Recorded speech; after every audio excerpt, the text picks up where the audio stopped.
What is going on, everybody? It's your boy Sunny here, bringing you guys my Great Weapon Fighter build, and today, let's get it. Well, starting off, we're gonna go right to the character sheet. Go with my gear. Head, Dragonflight Assault. Head, Dragonflight Assault, Scale Mail, my armor. Elven Assault Ram Bracers is my arms. And my Dragonflight Raid Greaves, and I am rocking the Twisted Weapon set. The best weapon set for the Great Weapon Fighter, especially for pure DPS reasons.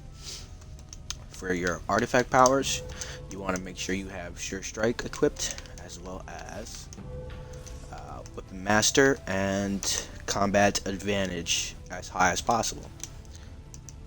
Onto my right side, I am sticking with a Lost Mod set. Unfortunately, I cannot afford the Orcus set, but if you do have the Orcus set, it is a more reliable set, but at the moment it's just too expensive for me. I got the Ring of Rising Power +4, Ring of Brutality +4, the Gem Berserkers pant and shirt. My offensive slots are all filled with Azures, and my defense is Azures with a little bit of darks for a little bit of lifesteal.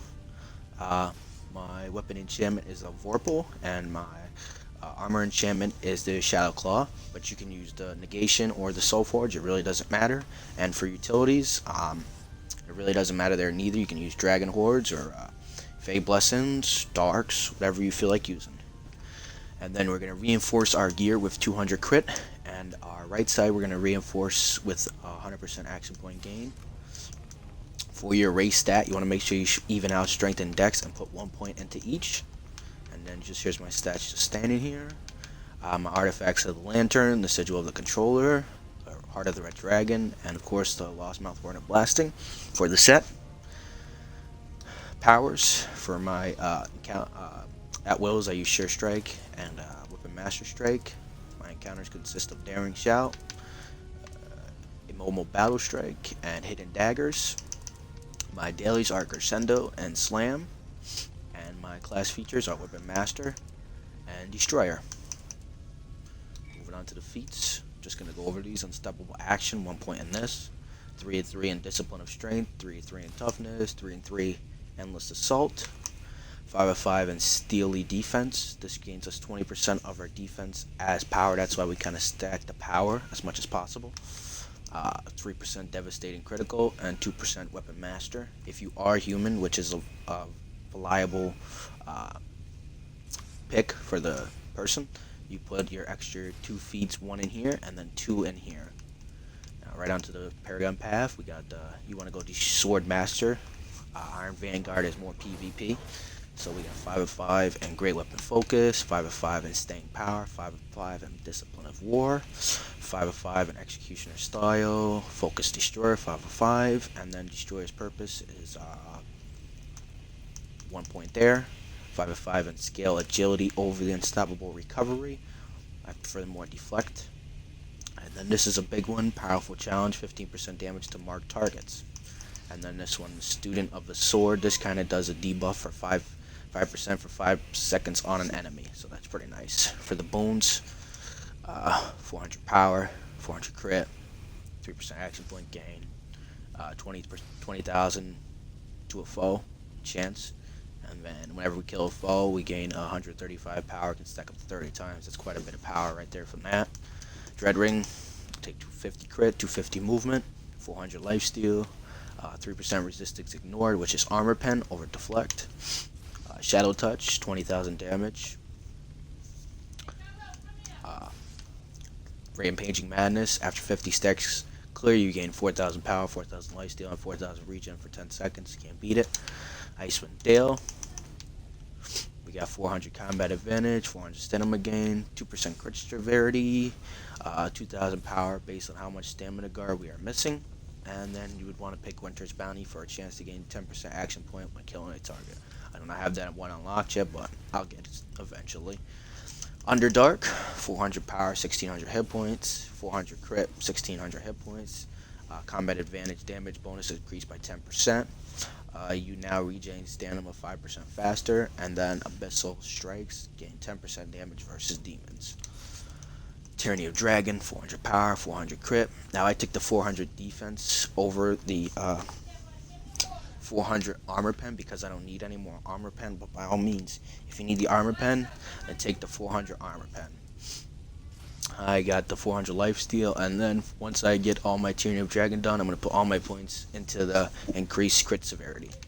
For the stronghold, I got the power boon, the defense boon, and the mount boon, and then the PvP boon. Sorry, it doesn't really matter.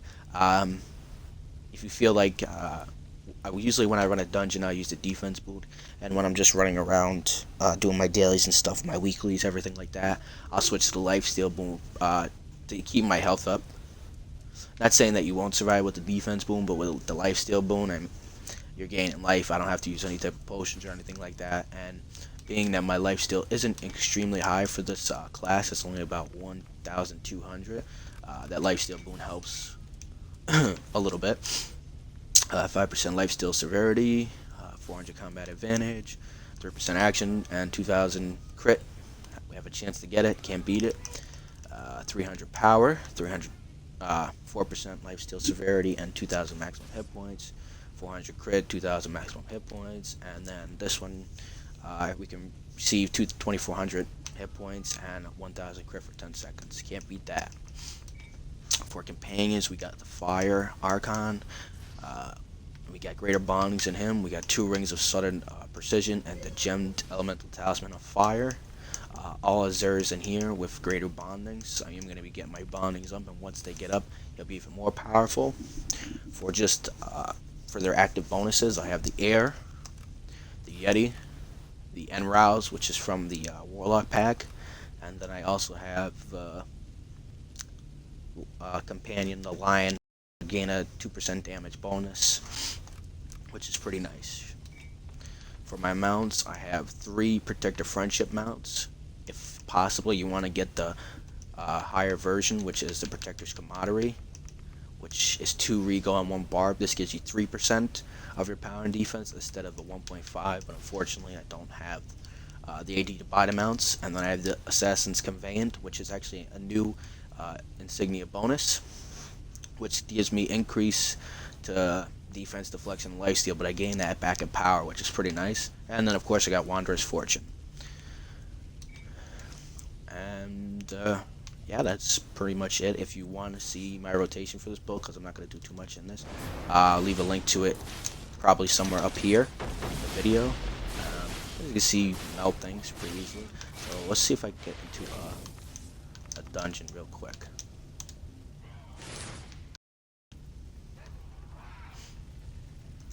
Make sure I didn't miss anything for you guys neither. My stats vary with those.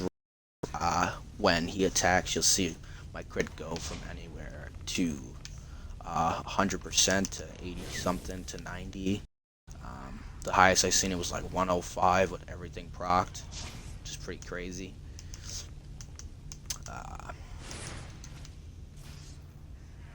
Let's see.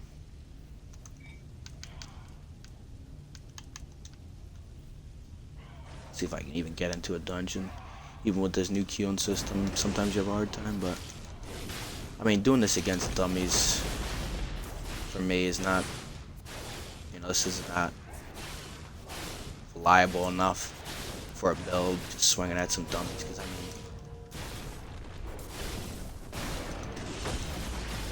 where you want to see the numbers is in dungeons.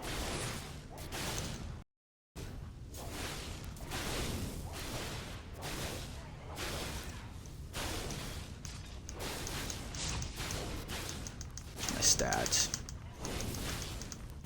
95, 93, defense 14, combat advantage bonus 1,400, 2,800 recovery, 9,800 armor pen.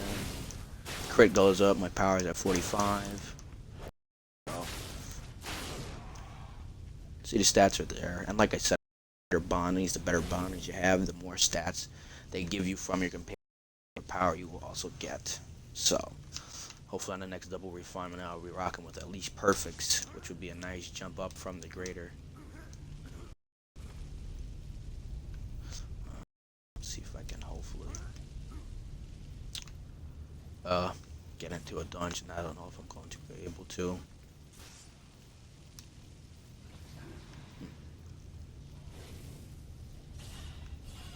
But usually in a dungeon, I will also throw on my squash soup, which is a 3% crit chance and 5% crit severity, and as well as the 1000 critical chance from the superior elixir of accuracy. I'll throw on these 2 potions when I run a dungeon to give me that extra crit. You can actually pick up this from the store, and I actually stacked up on this from the summer festival. I don't know how much they're going for now. Let's just see real quick. Probably quite expensive.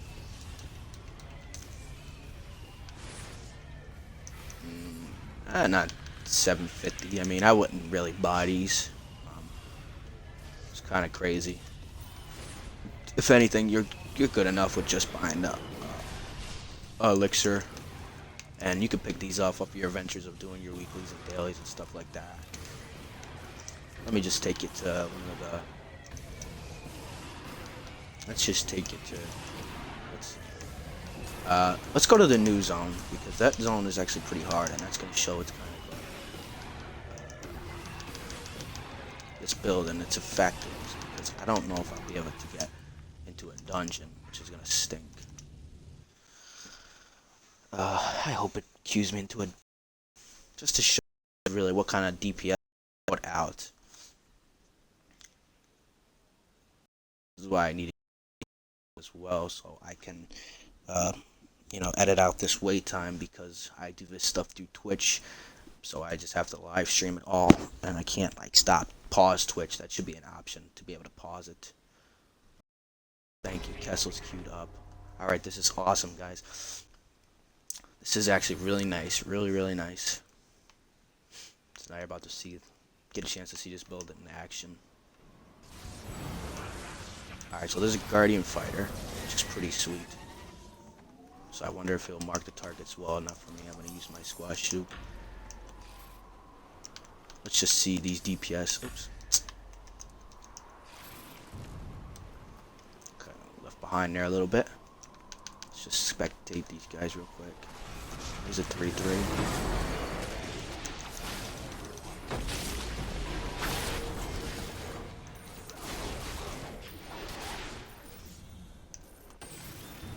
Alright, I'm actually going to switch to Battle Fury, because it seems like he knows what he's doing in terms of marking.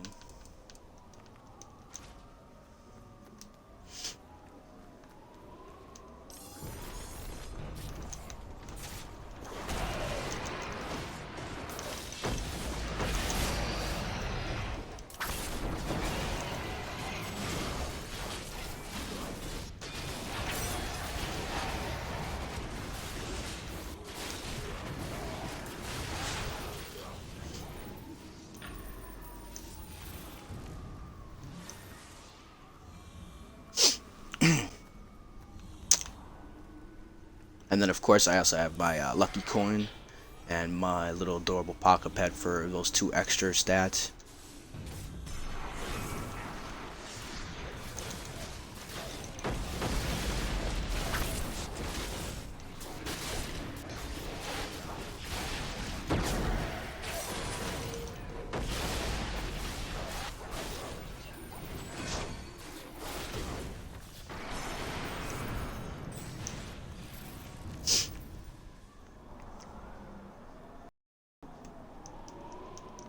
I'm not gonna give them no spoilers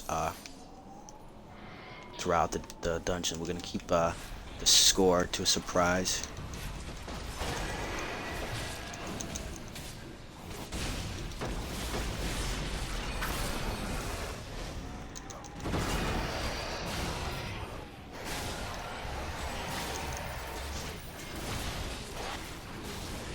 And I'm lucky enough to get into a decent group actually, which is pretty nice. So.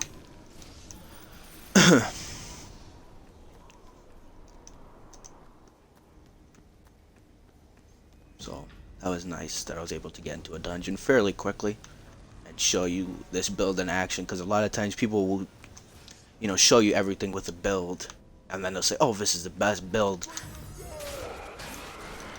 and then there's absolutely no gameplay, no dungeon of it being used. Like, is this the best build and you're not even showing me in a dungeon?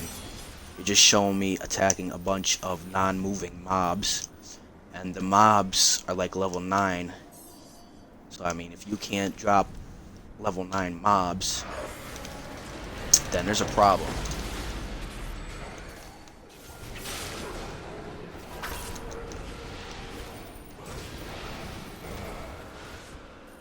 You see there, my health kind of dropped pretty low. That's okay.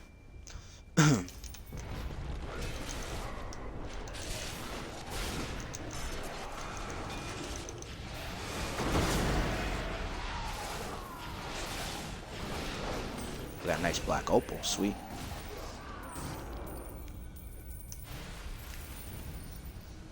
And this is a pretty quick and easy dungeon. Casual Shores Elo. These are quick little dungeons that you can do. I'm just gonna wait.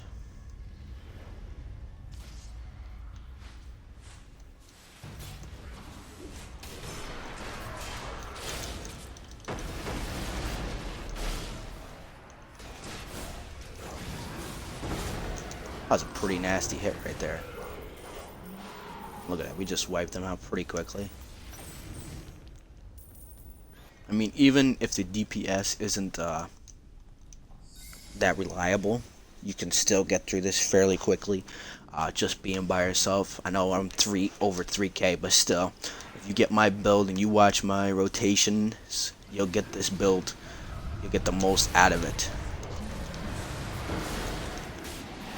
You'll be one with the sword. That's pretty big to know a good rotation and everything. Because rotation is key in this game. You know, if you don't have a right rotation, you're gonna see your numbers deficiate from somebody who